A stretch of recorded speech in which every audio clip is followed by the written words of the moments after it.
Hey everyone, it's Fim over here. If you want to keep updated with the latest from Maroon Talk, make sure to like our Facebook page and subscribe to our YouTube channel. You may also follow us on Spotify, Apple Podcasts, Google Podcasts, Anchor, Pocket Casts, Breaker, Overcast, and Radio Public. UP fight! We got the services of Carl Tamayo, 6'8" Carl Tamayo, and Jerry Abadiano. Before the announcement, parang everyone was set na sa NU na yan magko-commit. Yes, Kasi parang, yes. diba si Goldwyn was elevated to coach the seniors team. Senior. Parang sobrang ano na naman tayo, sobrang stuck na naman yung team natin. So this is 14. Na eligible for 83. Yes. If you think about that, that's already one team for a lineup, no, to join the UAP. Include the 7 players, the holdovers we have. We have around 21 who's eligible to play for season 83. Welcome to Maroon Talk, the only segment dedicated for anything and everything UP Fighting Maroons. I am Fim Moran, batch 2010 from UP Los Baños. Enzo Regondola, batch 2010, UP Diliman. Parang hindi lang tayong dalawa ngayon. Yes. Oh, may iba naman ulit na siyempre we have our very special guest, the one and only Invisible Guy PH. Hello. Yes, Mr. good evening. Invisible Guy. Good evening. Palakpakan naman dyan. It's very nice to have you here again. Dahil kailangan namin ng inyong expert analysis just like any other Itong si Invisible Guy. Biglang mangyayari. Minsan natin to minsan resource person din natin to di ba? Yes. Sa totoo lang, sa talaga yung pinaka natin. Go to for facts about bagay-bagay sa UAP. Kung yung NBA merong Elias Sports Bureau, yung UAP merong Invisible Guy PH, di ba? Yes. Oo, totoo yan. The unsung hero of the at least for UP. Siguro for UP muna. Kahit paano, di ba? So thank you. Hello Invisible Guy. Kamusta naman? Okay naman. So far, medyo bored dito sa quarantine pero surviving. Yes, just like any every one of us, no. So hope you're safe and good. And let's get to it. It's August 2 right now. It's been a while actually na bago tayo nakapag-episode ulit. I think the last episode was yung bago mag-restart ang NBA, no? Yung sinut natin Enzo. Oh. So after that, it's been what? I think it's about 2 months already or a month or so for Maroon Talk. So matagal na. So ngayon lang ulit, no? Bakit naman ngayon ulit? Kasi may pasabog kahapon, di ba? Out of nowhere. Walang nag-i-expect na may pasabog kahapon.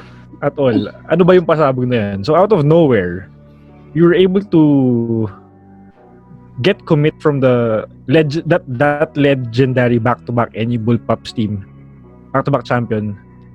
We got the services of Carl Tamayo, 6'8" Carl Tamayo, and Jerry Abadiano. These two are Batang Gilas prospects who are really legit players.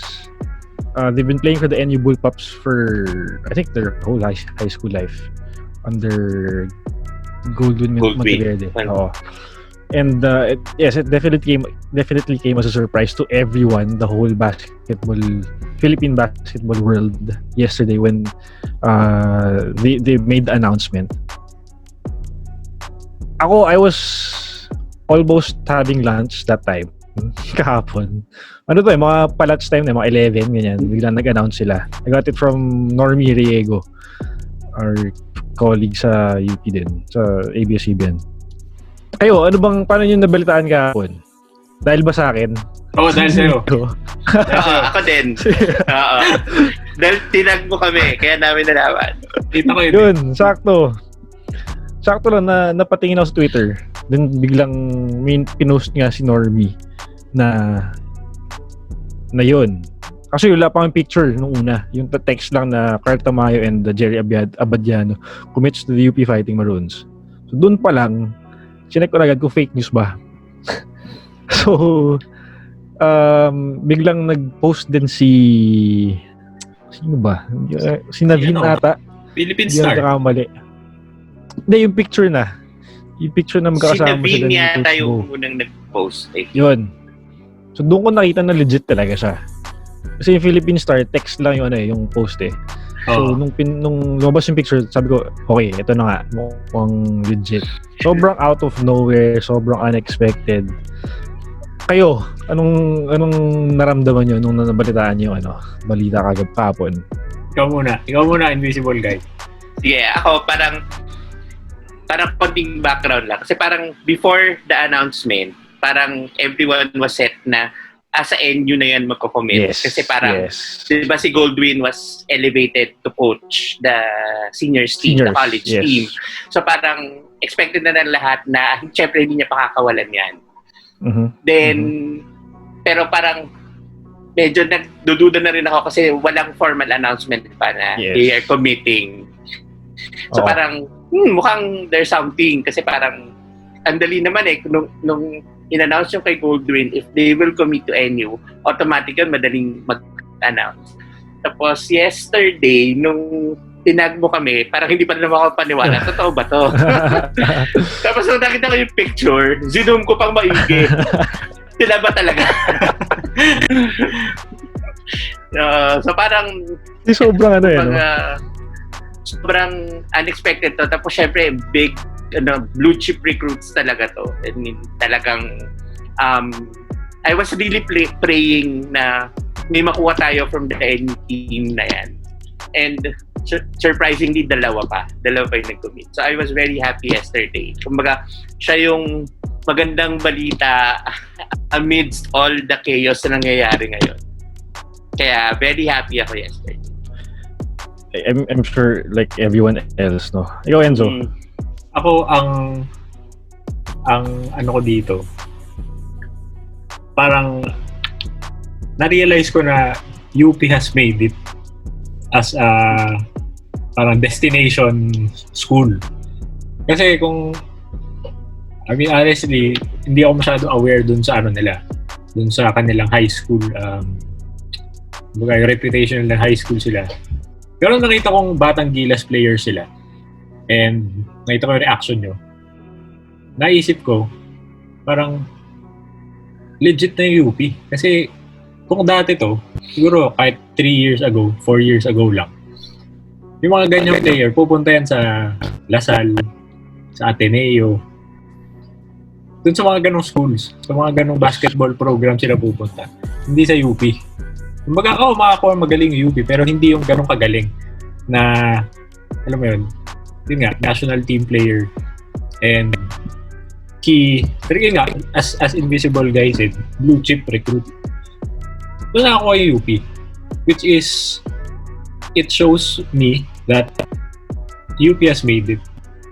In the past, kumbaga makikita mo na dito ngayon, in the flesh, yung turnaround na ina-expect natin from UP, from the dark ages of the past decade. Diba? Yun yung reaction ko from yesterday. Ako naman, I've been hearing familiar news before, since last year. Yung mga para na yan, Abadiano, Fortea. Si Tamayo nga actually hindi masyado eh. Kasi, nakapanood lang naman ako ng juniors, ito lang din, ng second round nga. So, dun ka nakita talaga yung potential ng mga batang to, and that NU team actually. So, that whole time nga, just like what Invisible Guy said earlier, yung core ng NU juniors na team na yun was expected to maintain that core and elevate to the seniors ranks to revive that NU Bulldogs program, which has been struggling for the past few seasons. Kaya, that added to yung surprise factor kahapon. Kasi nga, yung quoted, keynote ng spin.ph kahapon is yung basta parang legendary core yung team na yun dapat talaga. Kasi, okay, these are two of that intact core. Pero a few minutes after actually kahapon, in-announce din na si Kevin Cambao committed to Lasal naman. Ito yung kumbaga tatandem ni Carl Tamayo sa NU na big man din. He's also 6'8" and he's very, very powerful. Kita mo sa warm-ups, wala siyang lay-up. Pag warm-ups, lahat yan dunk. Hindi, kahit sabihin mong nasa ilalim mo sa ring, yung dunk na yun, kahit sa warm-ups pa lang. Doon ko nakita yung potential talaga ng bata na yun. So, having said na 3 of the main core ng NU Bullpups team na yun, all went their different routes after this season, says a lot of what's happening to NU now. There have been reports nga na there are parang there's been a disconnect between the management and the coaching staff of, or baka si Coach Gold nga lang ata yung ano. But then so that's something na we have to look out for as well. So wala pang details masyadong lumalabas. I don't know if you have heard of any. Wala pa naman. Yun pa rin. Yung kung ano yung lumabas sa media yesterday, yun nga, may disconnect within management, and also medyo may issue yata with Coach Goldwyn and the management. So, kung ano yung lumabas sa news kahapon. Wala pa tayong more details about it. And surprisingly, si Kevin Kiambao has 1 year left sa juniors. Oh. And he already committed to LaSalle. So, talaga? Pwede ba yun?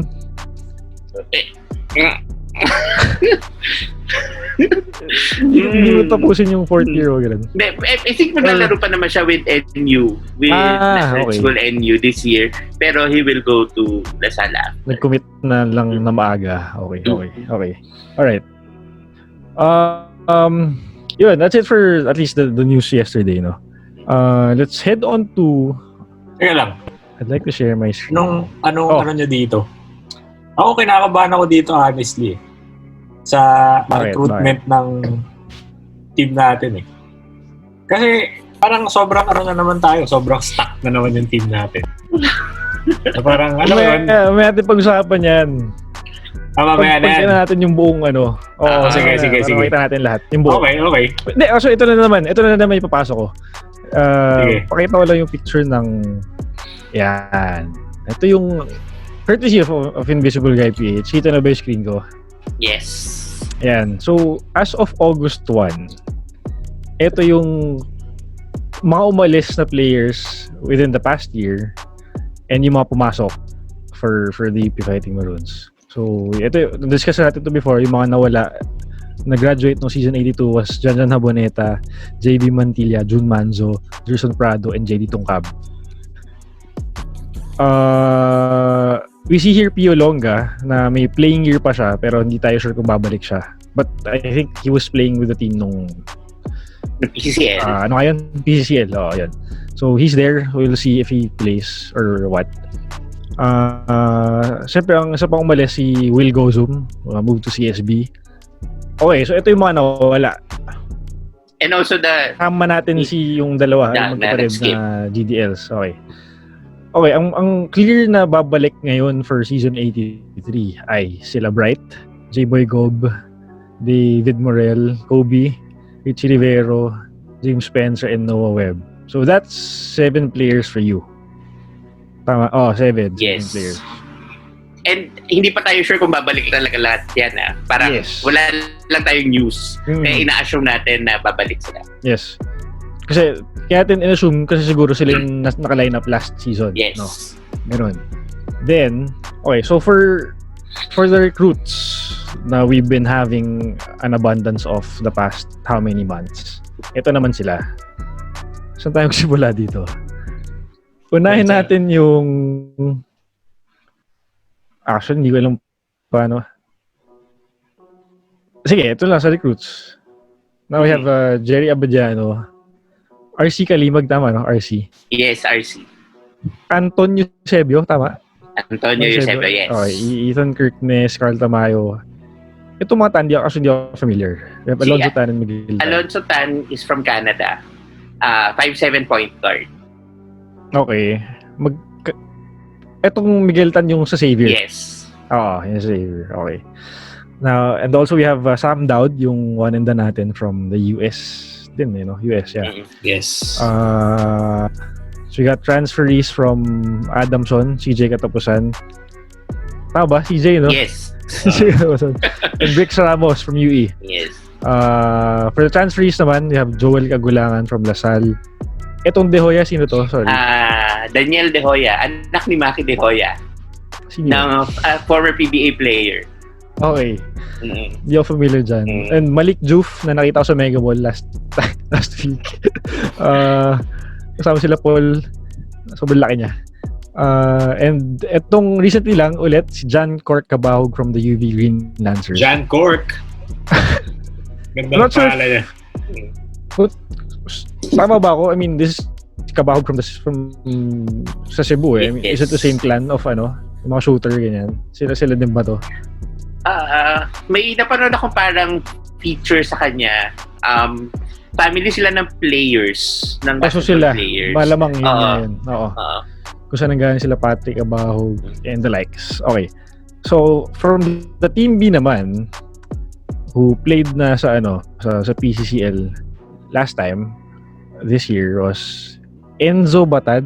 Tama ba? Yes. Enzo Batad. And Joe Gomez Deliano, AJ Madrigal, and Matt Santiago. Tama, no? Yes. Okay. So with that, ilan yun sa lahat ng meron tayo ngayon? Kung bibilangin natin itong page na to, we have 8, 10, 11, around 15, 16 already? 3, 17, 8.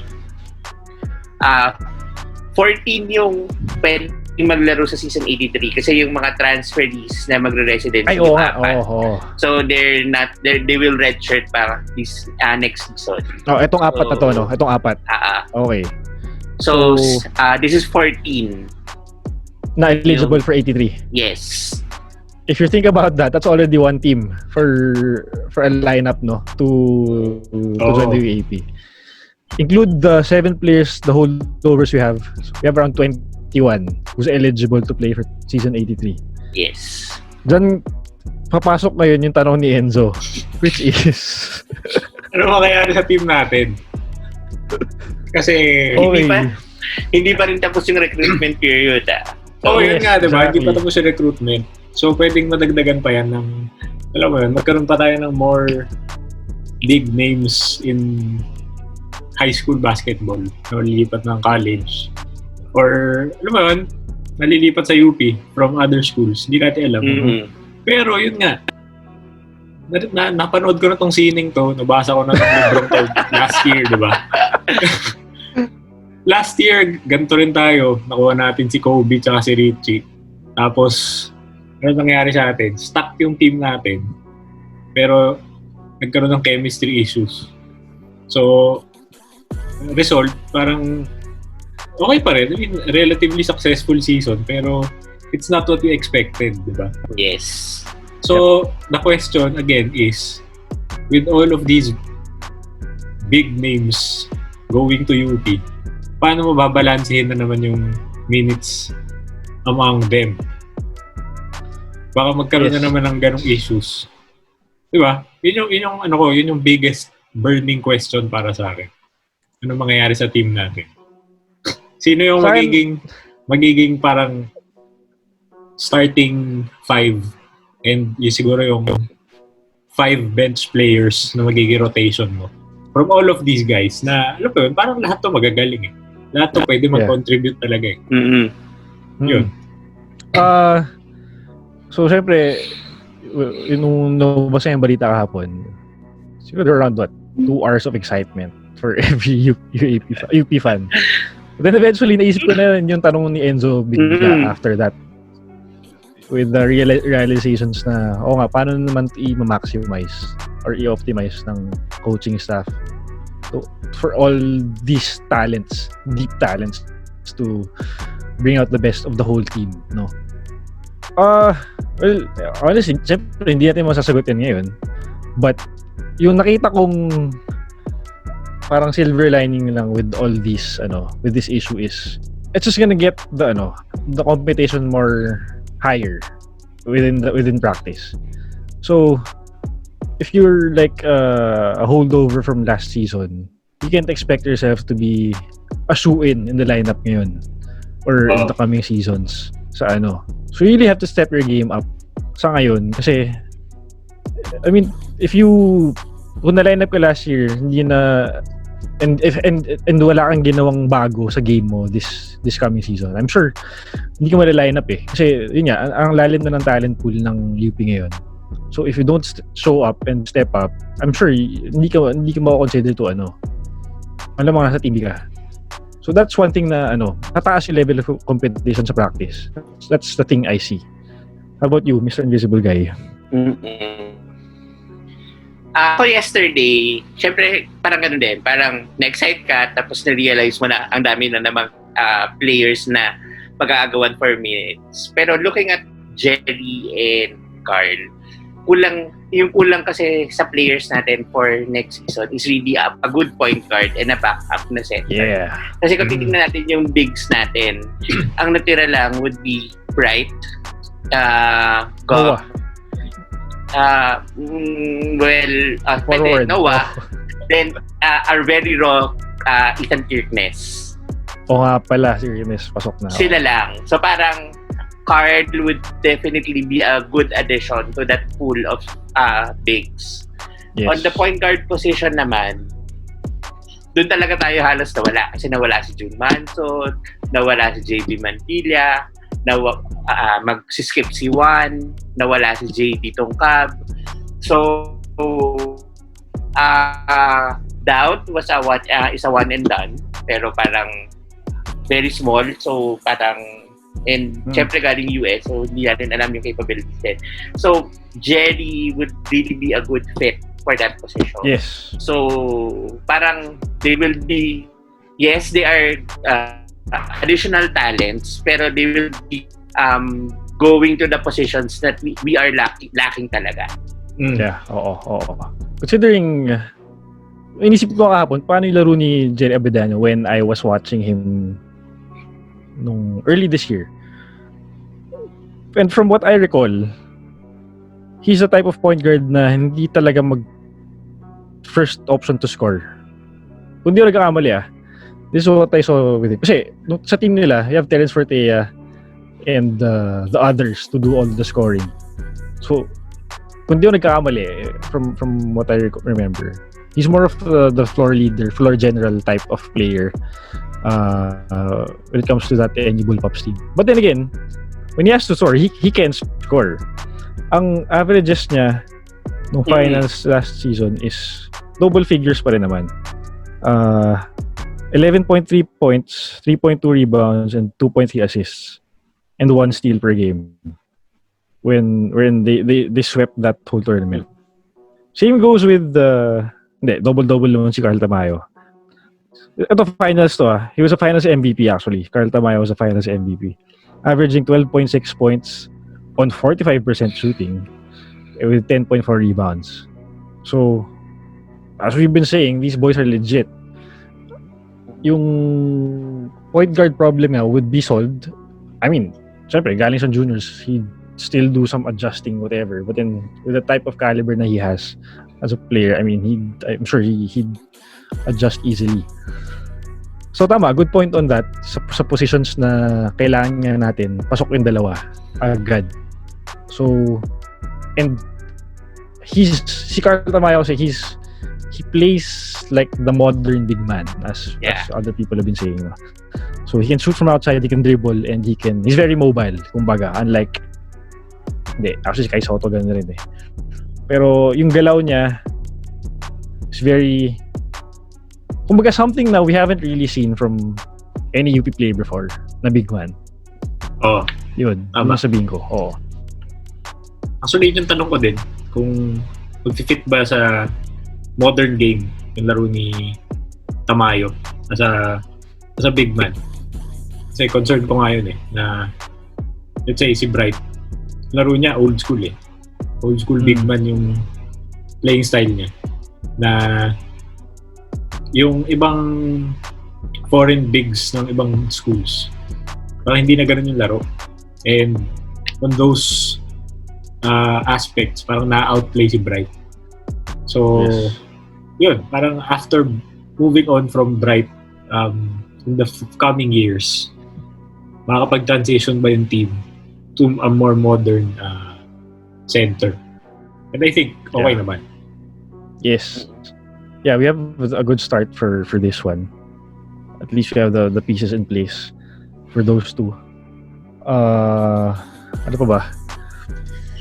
I-share ko lang din, when these two players went to the World Cup, under 19 World Cup last year, they are the starters sila, and they had the third and fourth highest minutes in the team.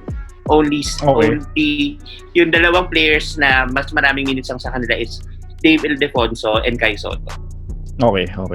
And Ito, Tamayo was shooting 32% from the 3 points during the World Cup, and they are playing against taller players from other countries. wow. And Jerry Abadiano was 45% from the 3-point area, and 88% free throw shooter. Wow. Okay. So those numbers ganun yung caliber nila. And Jerry Abadiano was used more than Dal Panopio, which was supposedly our main point guard during that tournament. Oo. Ito ba yung kasama rin si Spencer sa line? Yes. Yun, no? Oo. Alright. Carl Tamayo was playing about 26 minutes a game. Jerry was 23. Si Spencer was playing about 15 to 16 minutes per game. I'm sure ito natin ata yung kung saan siya nakapag-improve ng madami. So he got significant playing time in that tournament as well. So yun. Okay, ano pa ba? Ano pa ba issue natin?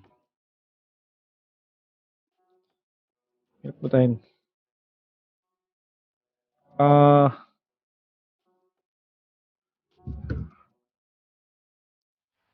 Sa players.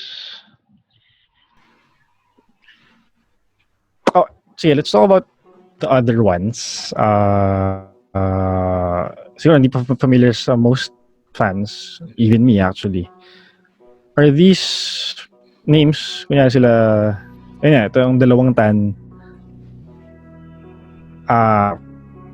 Katapusan ng Ramos, we've been seeing them ng PCCL, and okay naman. I mean, they were decent during that tournament. So, if they keep that up, I'm sure the coaches would give them a specific role in the team.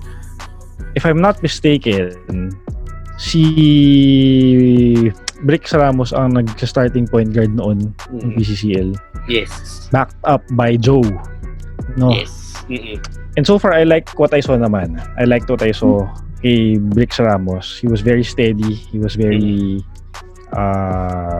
he was orchestrating the offense. Okay. Scoring-wise, hindi ko pa masyado nakikita, pero I'm sure the potential is there. Ikaw ba? Anong kita mo? Nung nun? Well, I just saw one game, actually. Invisible Guy. Okay.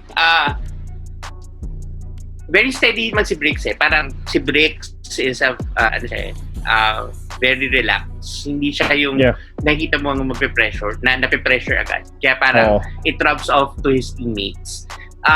Hindi siya talaga scorer, pero he can score naman when needed. I think it's high time na parang give Brix a chance to play the UAAP after, di ba, parang Team B in Ateneo, then transferring to UE, then now with UP, parang I want to give him a chance to show naman what he got sa UAAP kasi he okay naman yung pinakita niya sa PCCL and even sa other tournaments na sa Milpu, sa BPI. So parang I think he will be lined up. Pero yung play time medyo hindi ko lang alam. Competing with the other guards, parang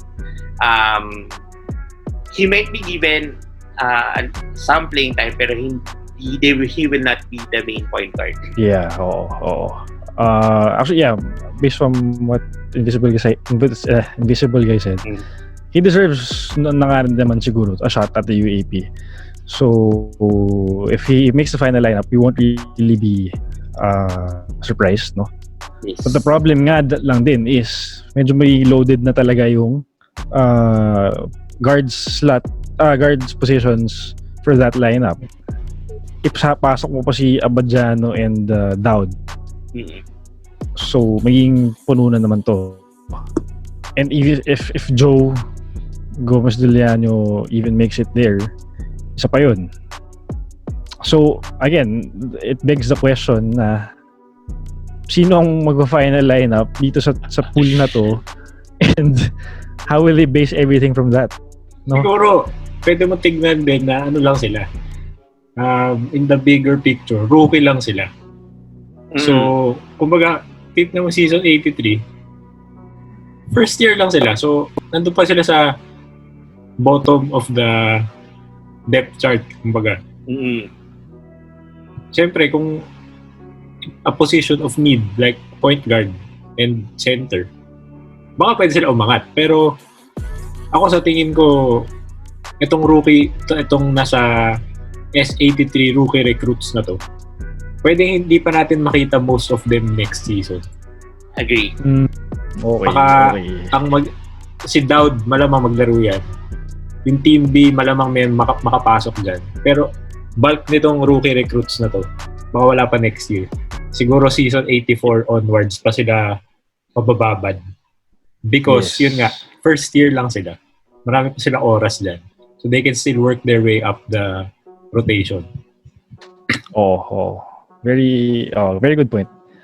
Then again, yun nga, wala pa rin kasing practice ngayon. So they can't really show their wares to the coaching staff right now. Kasi wala.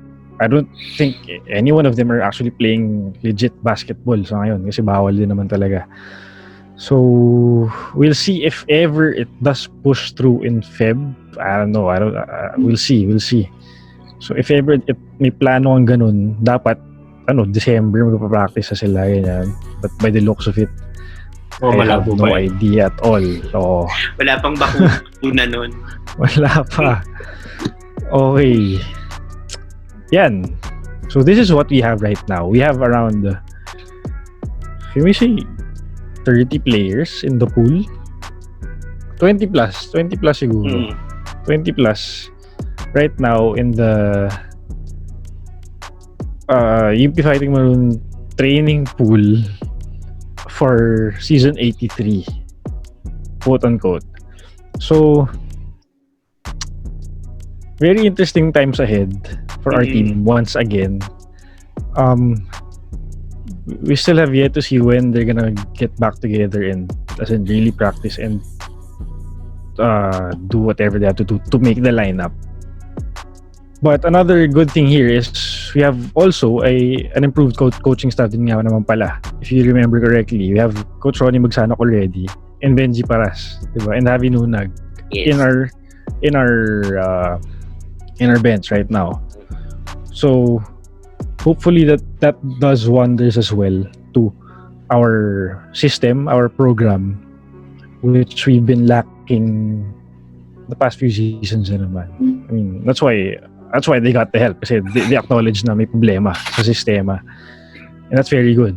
So, kung umukay yung players natin, lumalim yung depth, umukay din naman yung coaching staff natin. So, we hope to see the significant changes coming months or the coming season once everything gets back into place. So, siguro yun yung sa akin. Yun yung closing statement ko for this episode. How about you guys? Enzo? Dapat panahon to last year. Medyo set na yung lineup natin. Alam natin magka-start na yung basketball ng September. Tapos, nagpe-preview na tayo eh. Alam ko, mag-shoot tayo ng preview episode doon August 21 na tayo.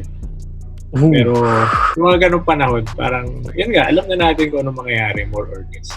Ngayon, hindi natin alam kung kakaroon ba ng UAAP season 83. Hindi natin alam kung babalik. Hindi natin alam kailan babalik.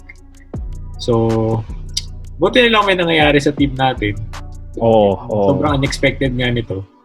Pero, ang una kong dinadasal ay sana magkaroon man lang ng tournament for next season. Mukha naman may sure na may season 83. Hindi lang alam kung kailan. Sana. Sige. Mr. Invisible Guy. Yes. Your closing statement, please. Yes. Una, agree naman ako sa sinabi ni Enzo na parang